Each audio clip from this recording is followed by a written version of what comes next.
Բաքուն առաջ է մղում Արևմտյան Ադրբեջան խոսույթը, այն դարձնում ծավալապաշտական ծրագիր աշխարհին մոլորեցնելու Ալիևի քայլերը։ Փխրուն հրադադար Մերձավոր Արևելքում Թրամփը շնորհավորել է աշխարհին խաղաղության հասնելու համար, ապա հիասթափեցրել Իրանն ու Իսրայելը հրադադարը խախտել են։ Հրադադարին հավատարիմ կմնանք այնքան, որքան թշնամին Հայաստանում Իրանի փոխդեսպանի հայտարարությունը։ Հեծը պետականացնելու պլանը պատրաստ է, գործնական փուլ կմտնի Փաշինյանի հայտարարությունը։ Սամվել Կարապետյանին տեղափոխել են Երևան կենտրոն քրեակատարողական հիմնարկ, մինչև այդ նա 5-րդ ուղերձն է հրապարակել նշել պայքարելու ենք։ Խոշորացույցի տակ բոլոր օտարված մանկապարտեզներն ու դպրոցներն են, Երևանի ավագանին քննիչ հանձնաժողով է ստեղծել։ Կեղծիք են կատարել, հանցանքների օժանդակել, ոստիկանության 11 ծառայող չարաշահել են պաշտոնական դիրքը։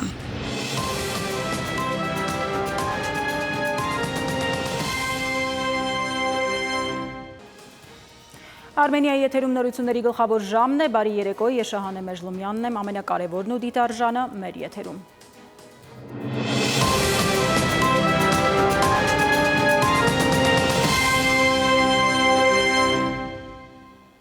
Բաքուն օգտագործում է հնարավոր բոլոր հարթակները Արևմտյան Ադրբեջան ծավալապաշտական իր ծրագիրը առաջ մղելու համար։ Իսլամական համագործակցության կազմակերպության նախարարական համաժողովում ընդունված Ստամբուլյան հռչակագիրն ու դրա դրույթները այն մասին են, որ Ադրբեջանը խաղաղության չի ձգտում։ Ալիևը այլ նպատակներ ունի և հարմար պահի է սպասում դրանք իրականացնելու համար։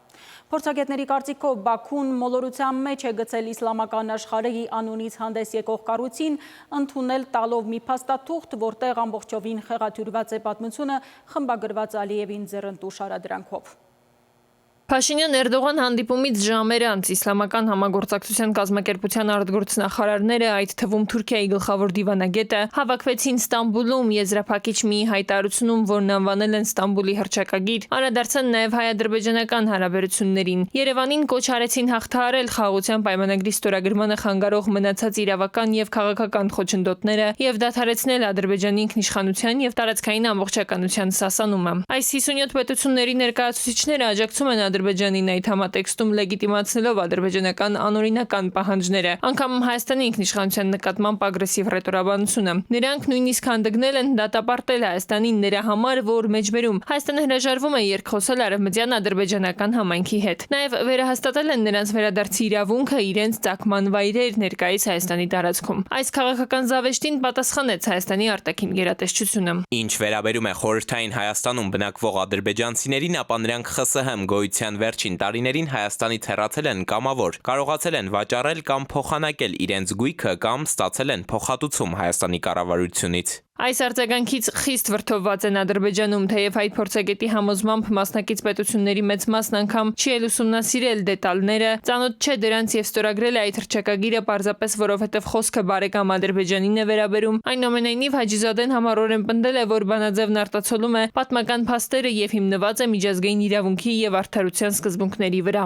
Չնայած Հայաստանի պնդումներին, հայաստանաբնակ ադրբեջանցիների արտաքսումը կամավոր չէր, այլ ուղեկցվում էր բռնություններով, ահաբեկմամբ և իրավունքների կոպիտ խախտումներով։ Իսլամական համագործակցության երկրների արտգործնախարարների հայտարարությունը հաջորդած Բաքվի արձագանքը նախ եւ առաջ ցույց են տալիս, որ սին են հույսերը, թե Ալիևը միտված է խաղաղության պայմանագիր կնքել։ Քաղաքագետի եզրակացությունն է։ Ագրեսիվ հայեցակարգերը ուժի մեջ են։ Խաղաղության պայմանագիր կնքելու նախապայման պահանջներին զուգահեռ Ալիևը մեծ աշխատանք է տանում այսպես կոչված Արևմտյան Ադրբեջան ծրագրի ծավալման ու փաստորեն նաև դրա տարածման աշխարհագրությունը մեծացնելու ուղղությամբ։ Ադրբեջանը ինտենսիվ ամեն ինչ անում է, որպեսզի այդպես կոչված Արևմտյան Ադրբեջան խոսույթը կամ տերմինը մտնի միջազգային շրջանառության մեջ։ Իսկ ցանկացած բանաձև, ցանկացած միջազգային կազմակերպության, ցանկացած փաստաթուղթ, որտեղ այդ տերմինը նշվում է Արևմտյան Ադրբեջան, արևմտյան ադրբեջանցիներ, դա իհարկե Ադրբեջանի համար պլյուս է, որտեղ ինքը այսպես ասենք հավաքում է գործ հետագան դա օգտագործելու համար։ Ինչ վերաբերում է այս հռչակագրին նախորդած Էրդողան-Փաշինյան հանդիպմանը, թեև այստեղ ուղիղ կապ չկա, բայց քաղաքագետի խոսքով Թուրքիան առնվազն առարկություններ չի ունեցել այս ագրեսիվ ռետորաբանության հռչակագրին և դեռ ավելին աջակցել է դրան։ Հայաստան-Ադրբեջան հարաբերությունների շուրջ քննարկումն էր հանդիպման օրակարգում, ստացվում է կարելի է ձևակերպել, որ այս հարցում առանձնապես հաջողություններ չունենք։ Քաղաքագետն ասում է, Հայաստանի ակնկալիքները Թուրքիայից հայ-ադրբեջանական հարաբերությունների կարգավորման վերաբերյալ այլ են։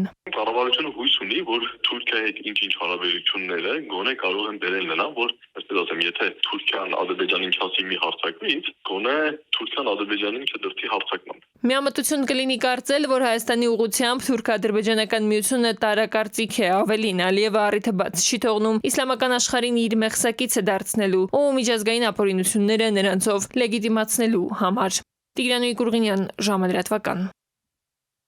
Ամբողջ աշխարհի ուշադրության սևեռակետում Իրան-Իսրայել հակամարտությունն է, մոլորակն այսօր արթնացավ բարի լուրը շուրթերին։ Միացյալ Նահանգների նախագահ Թրամփն էր իր սոցիալական էջում գրել շնորհավոր աշխարհ խաղաղության ժամանակն է։ Թրամփը ավետել էր Իրանն ու Իսրայելը հրադադար հաստատելու համաձայնության են եկել։ Ավելի ուշ Թել Ավիվը մեղադրեց Թեհրանին հրադադարը խախտելու համար, ինչը Իրանը հերքեց։ Սպիտակ տան ղեկավարը կրկին գրառում արեց Իրանն ու Իսրայելը խախտել են հրադադարը։ Ես դժգոհ եմ Իսրայելից եւ Իրանից, բայց շատ ավելի դժգոհ եմ Իսրայելից, բազմանշանակ ասել է Թրամփը։ 12-օրյա պատերազմի ավարտ հրադադար թե որոշ ժամանակով հանգիստ են վերցնում իրանա-իսրայելական կողմերը սխալները վերլուծելու եւ հետագայում եւս հնարավոր ռազմական պլաններում ճիշտ գործողություններ կատարելու համար։ Իրանական եւ իսրայելական լրատվամիջոցները հակասական լուրեր տարածեցին։ Մի դեպքում նշելով, թե հրադադարը երկու երկրների միջև պատերազմն ավարտված է, բայց եւ համացանցում կադրեր տարածվեցին, որ իրանական եւ իսրայելական կողմերը շարունակում են հրթիռակոծել միմյանց տարածքները։ Միջազգային մամուլը գրեց, թե Իրանն առավոտյան հարվածները հասցրել Իսրայելին։ Հրթիռներից մեկը հարվածել է Բեր Շևայի 7 հարկանի շենքին, կան զոհեր եւ վիրավորներ։ Իսրայելական լրատվամիջոցները հաստատեցին 3 հոգու մահը։ Ավելի ուշ ԱՄՆ նախագահ Դոնալդ Թրամփը հայտարարություն տարածեց, թե Իսրայելն ու Իրանը համաձայնության են եկել լիակատար եւ տոտալ հրադադարի շուրջ։ Յուրաքանչյուր հրադադարի ընթացքում մյուս կողմը կպահպանի խաղաղությունը եւ հարգանքը։ Այս պատերազմը կարող էր տևել տարիներ եւ ոչնչացնել ամբողջ մերձավոր արևելքը, բայց դա տեղի չունեցավ եւ երբեք տեղի չի ունենա։ Աստված օրհնի Իսրայելին, Աստված օրհնի Իրանին, Աստված օրհնի մերձավոր արևելքը, Աստված օրհնի Ամերիկայի Միացյալ Նահանգներին եւ Աստված օրհնի աշխարհը։ Իսրայելի վարչապետ Բենյամին Նեթանյահուն էլ երեքշաբթի առավոտյան հայտարարեց, թե Իսրայելը համաձայնել է ԱՄՆ նախագահ Դոնալդ Թրամփի առաջարկած հրադադարին, քանի որ իր երկիրը բոլոր ռազմական նպատակներին հասել է։ Իսրայելը վերացրել է անմիջական գոյության սպառնալիքը երկու ճակատով, թե միջուկային ոլորտում, թե բալիստիկ հրթիռների։ Իսրայելը կարձագանքի հրադադարի ցանկացած խախտման, եթե անհրաժեշտ լինի։ Իրանի արտաքին գործերի նախարար Աբբաս Արաղչին եւս հաստատեց Թրամփի հայտարարությունը Իրանի եւ Իսրայելի ռեժիմի միջև հրադադարի վերաբերյալ։ Մեր հզոր զինված ուժերի ռազմական գործողությունները Իսրայելի ագրեսիան պատժելու նպատակով շարունակվեցին մինչև վերջին պահը առավոտյան ժամը 4-ը։ Իրանի ամբողջ ժողովուրդը պատասխանեց թշնամու ցանկացած հարձակման մինչև վերջին պահը։ Իրանի զինված ուժերը երկուշաբթի երեկոյան հրթիռներ են արձակել Կատարում գտնվող ամերիկյան Ալ-Ուդեյդ ավիաբազայի վրա՝ ի պատասխան իրանական միջուկային օբյեկտների վրա ԱՄՆ-ի հարվածների։ Քաղաքագետ վերլուծաբանների դիտարկմամբ ի հեճուկս ԱՄՆ պահանջների Իրանը չհանձնվեց։ Հակառակը մինչև վերջին վայրկյանը շարունակեց ուժգին ու ցավոտ հարվածներ հասցնել Իսրայելին։ Իրանա-իսրայելական պատերազմի վերջնարդյունքում ըստ քաղաքագետների Իրանի բալիստիկ հրթիռները եւ միջուկային ծրագրերը ոչնչացված չեն։ Կարևորը այն է, որ գիտնականները, ովքեր աշխատում էին այդ ծրագրի վրա, դեռ կան, ողջ են, նրանց գիտելիքները պահպանվում են ինստիտուցիոնալ կերպով։ Իրանում քաղաքացիական պատերազմ չբռնկվեց, հիմա իրանական հասարակությունն ավելի համախմբված է, պետականությունն ու իշխանությունն ավելի ամուր, քան մինչև Իսրայելի հարձակումը։ Իսրայելը ինքն է կրել վիթխարի կորուստներ, չհասնելով իր հայտարարած նպատակներին։ Կարևոր չի, թե Նեթանյահուն կհայտարարի իր այդ արկածախնդրությունը հաղթանակ, թե ոչ արդեն իրականում հայտարարել է, թե դա մեծ հաղթանակ է, ոչ մի հաղթանակ էլ չկա։ Իրանում ըստ քաղաքագետի հասկացել են, որ Ադրբեջանը Իսրայելի հավատարիմ դաշնակիցն է եւ թշնամական մտադրություններ ու ծրագրեր ունի, եւ սա առաջիկայում շոշափելի հետևանքներ կունենա թե Իրանի եւ Ադրբեջանի, թե Իրանի եւ Հայաստանի հարաբերություններում։ Քաղաքագետի դիտարկմամբ ԱՄՆ-ի եւ Իսրայելի հաշվարկները սխալ դուրս եկան եւ այս պայմաններում Հայաստանը կարող է որոշ ժամանակ շունչ քաշել։ Ըստ քաղաքագետի Ադրբեջանը հազիվ թե համարձակվի ներխուժել Սյունիք։ Հայաստանին կրկին ժամանակ է տրվել ներքին գործերը կարգավորելու եւ համապարփակ ինքնապաշտպանությանը պատրաստվելու համար։ Իրանի Իսլամական Հանրապետության դեսպանատան դիմաց մի խումբ քաղաքացիներ մոմավառություն են իրականացրել, իրենց զորակցությունը հայտնելով Իրանի ժողովրդին։ Նաիրի Մուրադյան, ժամը լրատվական։ Թեհրանը չի խախտի հրադադարը, եթե Իսրայելը Դաչյանի հայտարարել է Իրանի նախագահը Մասուդ Փեզեշքյանը ասել է, որ Թեհրանը պատրաստ է բանակցել միաժամանակ պաշտպանել Իրանի ժողովրդի իրավունքները բանակցությունների սեղանի շուրջ։ Անդրադառնալով Իրան-Իսրայել հրադադարին, Հայաստանում Իրանի փոխդեսպանն ասել է, Իրանը այս պետարյազմից թուլացած դուրս չի գա։ Նա շեշտել է, որ իր ժողովուրդը այսօր ավելի համախմբված է եւ համերաշխ, շատ ավելի պատրաստակամ է պաշտպանել հայրենիքը։ Մեր ժողովուրդը մեր զինված ուժերի եւ Իրանի բոլոր կառույցների շուրջ համախմբված Իրանի պաշտպանություն իրականացրին, ասել է փոխդեսպանը, ընդգծելով, թե թշնամու նպատակները չիրականացան։ Սպառնալիքի տակ էին դրել մեր երկրի գոյությունը, ասել է փոխդեսպանը, ավելացնելով, թե հրադադարին հավատարիմ կմնան այնքան, որքան թշնամին։ Այս 12 օր տևած պատերազմը պարտադրվեց Իրանին, մեր ժողովուրդը զինված ուժերի եւ Իրանի բոլոր կառույցների շուրջ համախմբված Իրանի պաշտպանությունն իրականացրեց։ Ի վերջո թշնամին ստիպված եղավ ընդունել հրադադարը, որը ընդհանուր առմամբ պահպանվում է։ Մենք հավատարիմ կմնանք այս հրադադարին այնքան, որքան մեր թշնամին հավատարիմ կմնա դրան, սակայն եթե որևէ սխալ քայլ իրականացվի Իրանի դեմ, ապա վստահ կարող եմ ասել, որ մեր պատասխանը շատ ավելի ցավոտ կլինի։ Իրանը հրապարակել է Իսրայելի դեմ պատերազմի ընթացքում զոհվածների վերաբերյալ վերջին վիճակագրությունը, ըստ մեհեր գործակալության հակամարտության սկզբից ի վեր Իրանում զոհվել է 606 մարդ։ Այժմ այն մասին, թե ինչ ենք դիտելու թողարկման երկրորդ հատվածում, ամենահետաքրքիրը դեռ առջևում է։ Հեծը պետականացնելու պլանը պատրաստ է, գործնական փուլ կմտնի, Փաշինյանի հայտարարությունը։ Սամվել Կարապետյանին տեղափոխել են Երևան կենտրոն քրեակատարողական հիմնարկ, մինչև այդ նա 5-րդ ուղերձն է հրապարակել նշել, պայքարելու ենք։ Խոշորացույցի տակ բոլոր օտարված մանկապարտեզներն ու դպրոցներն են, Երևանի ավագանին քննիչ հանձնաժողով է ստեղծել։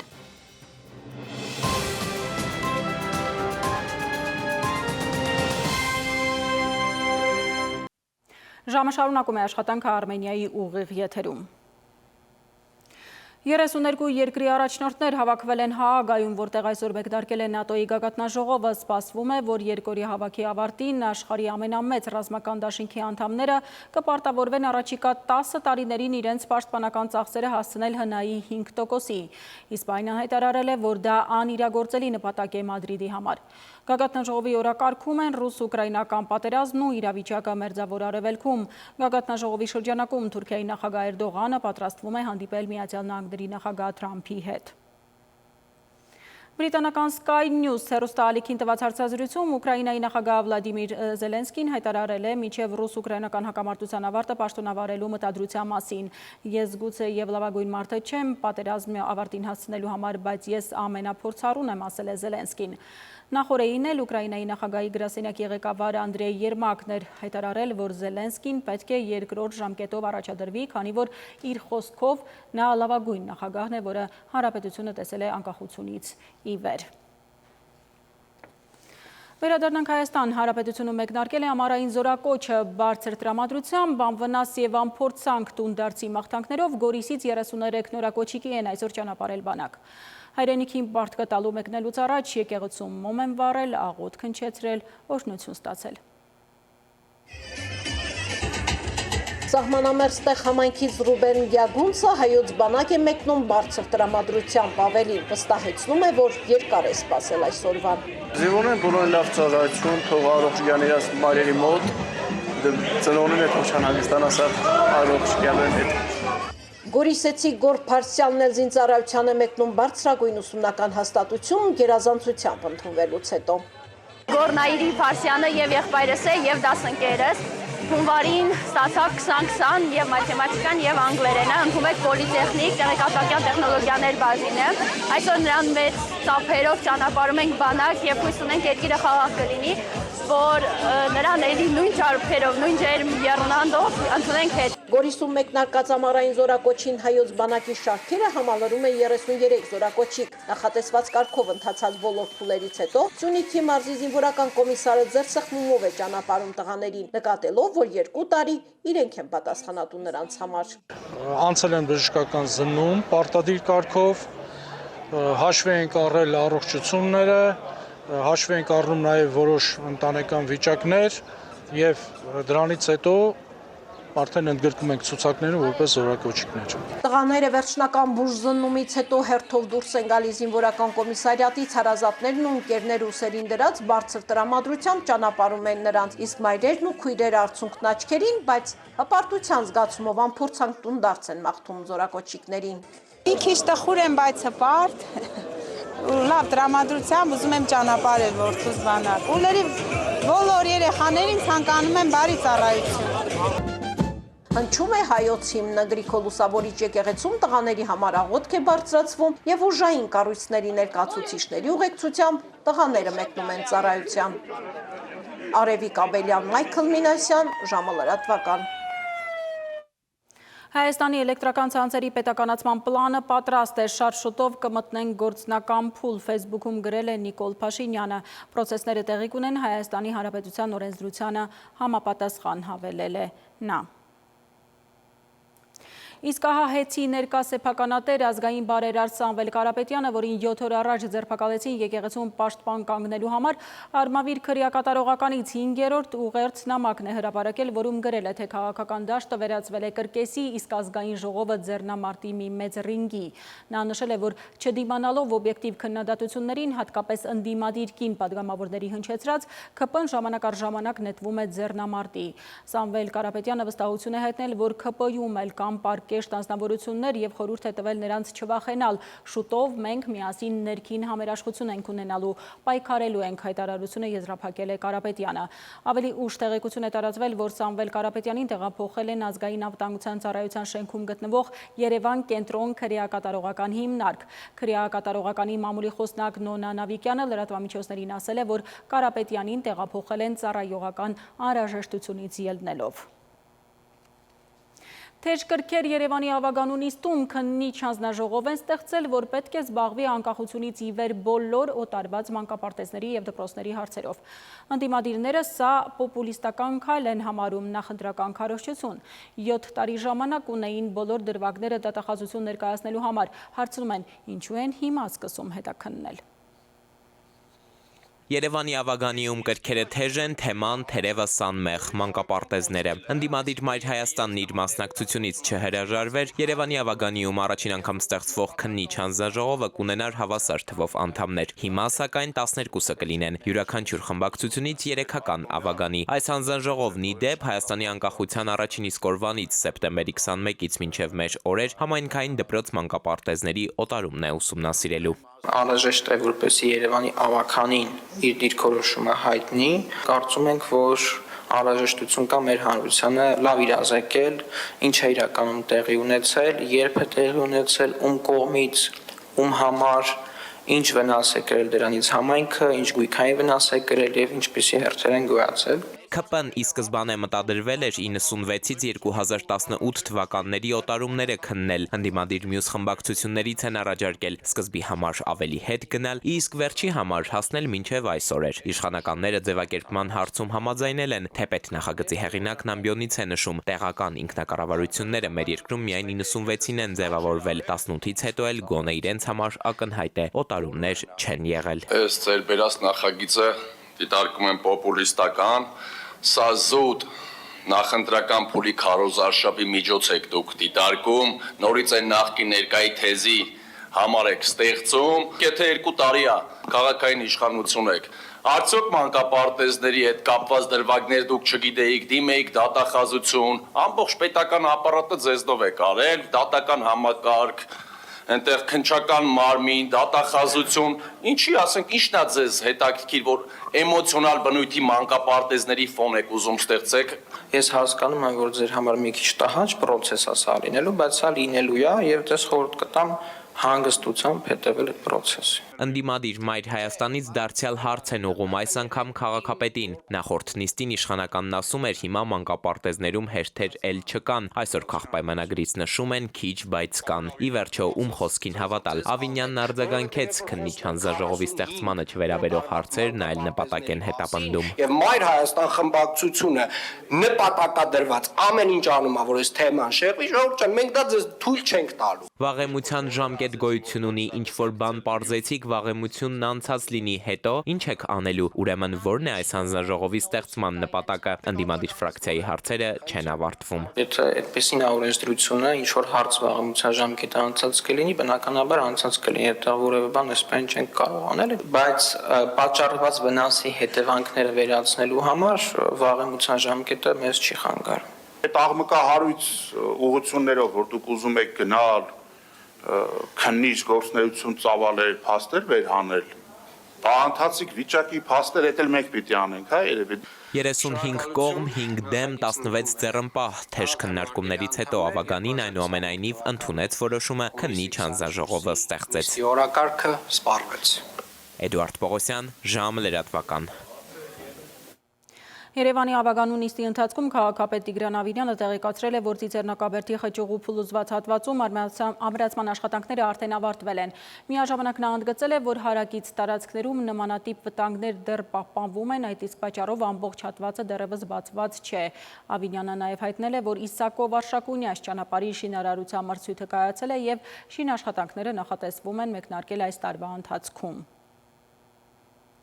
Թեպետ մեր օրենսդրությունը վիրավորանքի զրպարտության համար սահմանում է հերքման պատասխանի իրավունք, այնուամենայնիվ Սահմանադրական դատարանը արձանագրել է, որ զանգվածային լրատվության միջոց չհամարվող ֆիզիկական իրավաբանական անձած որոշ նյութերի դեպքում, որոնք վիրավորական կամ զրպարտիչ են, օրենքները հնարավորություն չէ տալիս հարթակներից հեռացնելու պահանջ ներկայացնել։ Արդարադատության նախարարությունը Բարձր Ատյանի հանձնարարականով մշակել է նոր օրենքի նախագծեր ծածկելու իրավական այդ բացը։ Լրագրողական համայնքում կարծում են, այսպես ազատ խոսքի սահմանափակման ռումբեր են դրվում մեդիա տարածքում, քանի որ օրինակ եթե ինչ-որ մեկին ինչ-որ բառ, նախադասություն կամ ամբողջական նյութ դուր չգա, կարող է հրապարակածը հեռացնելու պահանջ դնել դատարանով։ Նյութի հեռացման ծավալը որոշելու է դատարանը, իհարկե այստեղ կախված է նաև նրանից, թե հայցադիմումի շրջանակներում ինչ պահանջ կներկայացվի, ինչ ծավալով պահանջ կներկայացվի, ինչպես նաև պատասխանող կողմը իր հիմնավորումներով ինչպես կկարողանա առարկությունների կամ պատասխանի միջոցով հիմնավորել, որ օրինակ X հատվածը տվյալ նյութի չի պարունակում զրպարտություն կամ չի պարունակում վիրավորանք։ Գազի արտահոսքից պայթյուններ, որ մարդկային կյանք են արժենում, տարեկան պարբերաբար այսպիսի պայթյուններ է տեղի ունենում գազալցակայաններում եւ բենզալցակայաններում։ Պատճառը տեխնիկական թերացումներն են, անվտանգության կանոնները չպահպանելը։ Գազաբալոնի շահագործման թույլտվություն, օրինակ գազալցակայանները վարորդից չեն պահանջում, հաճախ գազի ծավալի սահմանաչափը անցնում են։ Մասնագետները կարծում են, որ վերահսկողությունը ուժեղացնելու կարիք կա։ Վառելիքի լիցքավորման մի քանի րոպեն կարող է վճռական լինել։ Բենզալցակայաններն ու գազալցակայանները համարվում են բարձր ռիսկայնության օբյեկտներ, բայց որքան են պահպանվում անվտանգության կանոնները, ովքեր են վերահսկում, ինչ հետևանքներ են լինում խախտումների դեպքում, եւ ամենակարևորը հնարավոր է կանխել պայթյունները, որոնք պարբերաբար կրկնվում են նոր վերնագրերով։ Ոլորտի մասնագետները դժգոհ են, ասում են դեպքերը կրկնվում են, վերահսկողություն ըստ էության չկա։ Սրտի ամեն դեպքից հետո բարձրանում է աղմուկ, բայց աղմուկից անմիջապես հետո շուկայում պատկերը չի փոխվում։ Բոլորը պողավորներ են փնտրում առանց գիտակցելու մի բան, որ այստեղ պարզապես իրողական մոտեցումներով հնարավոր չէ արդյունքում տալ։ Գեղարքունիքի մարզի լցակայաններից մեկում օրեր առաջ նույն լցակայանում երկրորդ պայթյունը եղավ։ Սակայն տեսչական մարմինը վստահեցնում է, որ իրենք կասեցնում են բոլոր վտանգավոր օբյեկտների գործունեությունը, թեպետ պնդում են, որ վերահսկողությունն ուժեղացված է, դեպքերի վիճակագրությունը շարունակում է մտահոգիչ մնալ։ Ըստ պաշտոնական տվյալների վերջին 1.5 տարվա ընթացքում ստուգվել է շուրջ 252 գազալցակայան եւ բենզալցակայան, որոնցից միայն 69-ն են վերագործարկվել խնդիրները վերացնելուց հետո։ Այս ընթացքում արդեն իսկ ունենք համայնքների հետ համատեղ աշխատանքի ու նաեւ հարկադիր ապահովող ծառայության հետ աշխատանքի արդյունքում քանդված 65 գազա բենզալցակայան կամ նավթամթերքի պահեստարան։ Ոչ բոլոր խախտումներն են տեխնիկապես շտկելի։ Օրինակ, եթե պահեստարանները արդեն կառուցվել են վերգետնյա եւ տնտեսվարողը ի վիճակի չէ դրանք ստորգետնյա դարձնել, այս դեպքում արդեն որոշում են լցակայաններն ապամոնտաժել։ Փորձագետները սակայն պնդում են, այժմ իրականացվող կանխարգելիչ միջոցառումները հեռու են խնդրի իրական լուծումից։ Ընդհանրապես փոքր քայլեր են մեծ խնդրի կողքին։ Հարկավոր է որ պատկան կառույցները ոչ թե պարզապես խոսեն, առանց պրոֆեսիոնալ մոտեցումների լուծումներ փնտրեն, այլ խորքային հասկանան խնդիրը։ Մասնագետներին նաև անհանգստացնում է գազաբալոնների ստուգաչափման հարցը։ Այստեղ մեխանիզմի ակնհայտ խնդիրներ են տեսնում։ Այնպիսի մեխանիզմներն են դրեցին, որ բոլորին համար պարզ դարձավ, որ մենք ունենալու ենք ոչ թե ստուգաչափում, այլ ունենալու ենք թղթի վաճառք ստուգաչափում, այսինքն իրականում բալոնները առանց ստուգվելու ունենալու են այդ թղթի կտորը իբրև թե ստուգված է։ Փորձագետները նշում են, քանի դեռ չկա համապատասխան գնահատական հասկանալու, թե որ դեպքերն են եղել գազաբալոնի ու որ դեպքերը գազալցակայանի մեղավորությամբ չի կարելի տալ ընդհանուր գնահատական, սակայն մի բան ակնհայտ է, պայթյունները չեն սկսվում հանկարծակի։ Լիցքավորումից առաջ, օրինակ, քանի վարորդի են հարցնում, ուր է գազաբալոնի շահագործման թույլտվությունը։ Հասմիկ Անտոնյան, ժամը լատվական։ Համազգային թատրոնը մի քանի հետաձգումներից հետո սեպտեմբերին վերջապես խոստանում է կտրել նոր շենքի կարմիր ժապավենը եւ բացել դռները հանդիսատեսի առջև։ Բացումը կլինի Պենելոպե ներկայացման պրեմիերայով։ Թատերախմբի փորձերը ընթացքի մեջ են, շինարարներն էլ վերջին շտրիխներն են անում գործը ավարտելու եւ 230 տեղանոց ժամանակակից դահլիճն ու բեմահարթակը պրեմիերային նախապատրաստելու համար։ Չեն բացվում համազգային թատրոնի նոր շենքի դռները։ Դեռ անցած տարվա հոկտեմբերին էր մշակույթի նախարարությունը վստահեցնում, որ 2025-ի գարնանը թատրոնի դռները կբացվեն։ Ավելի վաղ էլ 2024-ի օգոստոսին թատրոնի գեղարվեստական ղեկավար Նարինե Գրիգորյանն էր հայտնել, որ ներքին հարդարանքի աշխատանքներն ավարտելուց հետո հնարավոր է բացումը լինի 2025-ի հունվարին։ Այդուհանդերձ մինչև օրս պաշտոնական որևէ ժամկետ պատասխանատուները չեն հրապարակել։ Թատրոնի դռները հիմա էլ փակ են։ Մենք պետք է բացեինք դռները գարնանը, բայց քանի որ շինարարական աշխատանքները տեղի ունեն նաև ձմռանը եւ որոշ աշխատանքները քրտի հետ կապված չկարողացանք իրականացնել, դրա պատճառով հետ ընկավ։ Այս պահին նախատեսված փուլային շինարարությունը, որ մենք իրականացնում ենք, մոտենում է իր ավարտին։ Համազգային թատրոնը հիմնադրման օրվանից գործել է թատրոնի եւ կինոյի պետական ինստիտուտի տարածքում։ Նոր շենքը սակայն կառուցվել է Անդրի Վերնո 3 հասցեում ժամանակակից պահանջներով ու տեխնիկական հագեցվածությամբ։ Շենքը նաև հարմարեցված է հաշմանդամություն ունեցող անձանց համար։ Թեքահարթակներից բացի լինելու է վերելակ, իսկ դահլիճում հատուկ նախատեսված տեղեր։ Թատրոնը ունենալու է 2 դահլիճ, փոքր դահլիճը, որը մենք մեր ինստիտուտի տարածքում աշխատելիս մենք օգտագործում ենք որպես փորձարարական, այսպես ասած։ Մեր թատերականացող ընթերցանություններն ենք ներկայացնում կամ փոքր այլ ներկայացումներ ենք այդտեղ խաղում, իսկ մեծ դահլիճը ունենալու է 230 հանդիսականի համար նախատեսված։ Բեմը համապատասխանում է ժամանակակից բոլոր ստանդարտներին, ձայնային եւ լուսային տեխնիկան եւս նոր է։ Թատրոնի տնօրենի վստահեցմամբ համազգայինը կունենա այն ամենը, ինչն անհրաժեշտ է ստեղծագործական մտքերն ու ամենաինքնատիպ բեմադրություններն իրականացնելու համար։ Այս պահին մենք ունենք մի քանի ներկայացում, հենց այս պահին ընթանում են Պենելոպե ներկայացման փորձերը, որ սեպտեմբերին բացման շրջանակում եւս այդ ներկայացումը պրեմիերայալնելու մեր բեմում։ Բացի դրանից Սոս Սարգսյանի 95-ամյակին նվիրված բեմադրել ենք Լակոտ ներկայացումը ստեղծագործության հիման վրա, դա եւս ներկայացվել է։ Սոս Սարգսյանի անվան համազգային թատրոնը հիմնադրվել է 1991 թվականին ԽՍՀՄ ժողովրդական արտիստ Սոս Սարգսյանի նախաձեռնությամբ։ Այն մինչև օրս սեփական շենք չի ունեցել։ Թատրոնի նոր շենքի ինտերիերի դիզայնը նախագծելու ժամանակ ըստ Մադոյանի ուսումնասիրել են միջազգային փորձը, թե ինչպիսին պետք է լինի ժամանակակից թատրոնը, որպիսի ներկայացման եկող մարդու փորձառության շղթան լավագույնս ամբողջանա։ Թատրոնի ղեկավարությունը վստահեցնում է, համազգայինը դռները կբացի արդեն աշնանը։ Սվետլանա Ավդիշյան, ժամը լրատվական։ Կրկին դադար մեր եթերում կվերադառնանք քիչ անց։ Կեղծիք են կատարել, հանցանքների օժանդակել։ Ոստիկանության 11 ծառայող չարաշահել են պաշտոնական դիրքը։ Մեդիա աշխարհ սպասում ենք կայուն երկինք, ավելին հաջորդ հիվ։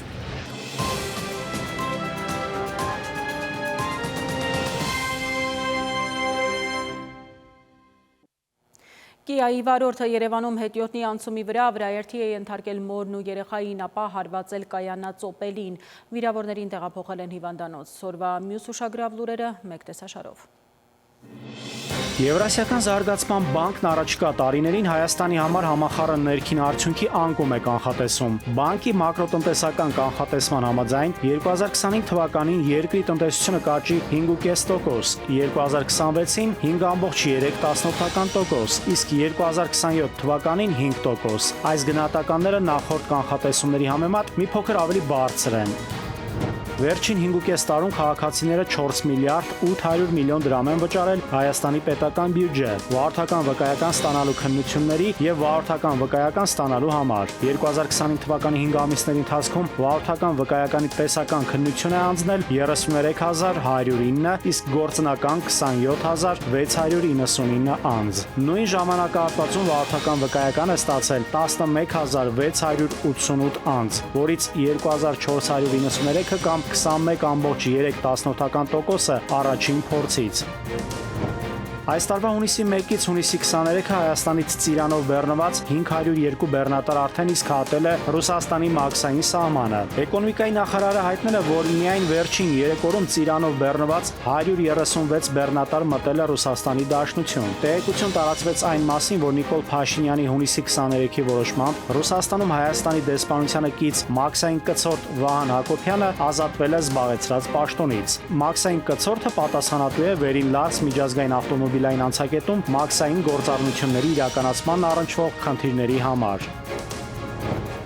Տիգրան Պետրոսյանը նշանակվել է Հայաստանի սննդամթերքի անվտանգության տեսչական մարմնի ղեկավար։ Նիկոլ Փաշինյանը ապրիլի 30-ին սննդի անվտանգության տեսչական մարմնի նախկին պետ Արմեն Դանիելյանին ազատել էր սննդամթերքի անվտանգության տեսչական մարմնի ղեկավարի պաշտոնից։ ՍԱՏՄ համակարգում լուրջ դժգոհություններ էին առաջացել, որոնց մասին պարբերաբար զեկուցվում էր Նիկոլ Փաշինյանին եւ ըստ մամուլում շրջանառվող տեղեկությունների Արմեն Դանիելյանին պարտադրել են, որպեսզի ազատման դիմում գրի։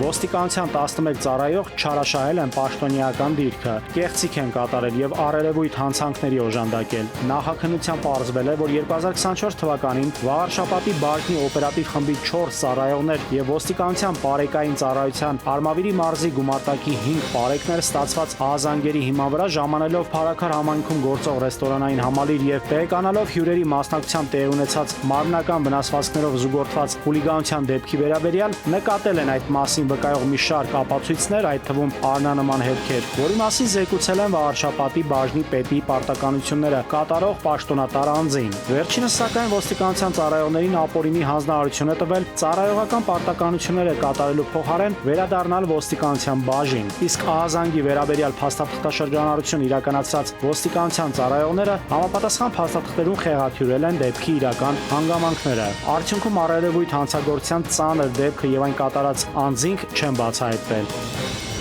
Ծիծեռնակաբերդի հուշահամալիրում տեղադրվեց ցեղասպանություն եզրույթի հեղինակ եւ ցեղասպանության կանխարգելման մասին կոնվենցիայի ընդունման նախաձեռնողներից մեկի Ռաֆայել Լեմկինի անունով հուշատախտակ։ Հուշատախտակի հետևում նրա նյույորքյան գերեզմանից բերված հողով լի սափոր է տեղադրված։ Նաիրի Մուրադյան, ժամը լրատվական։ Եվ թողարկման ավարտին եղանակ օթերևութաբանների կանխատեսումներին տեղյակ է Լիլի Հովերը։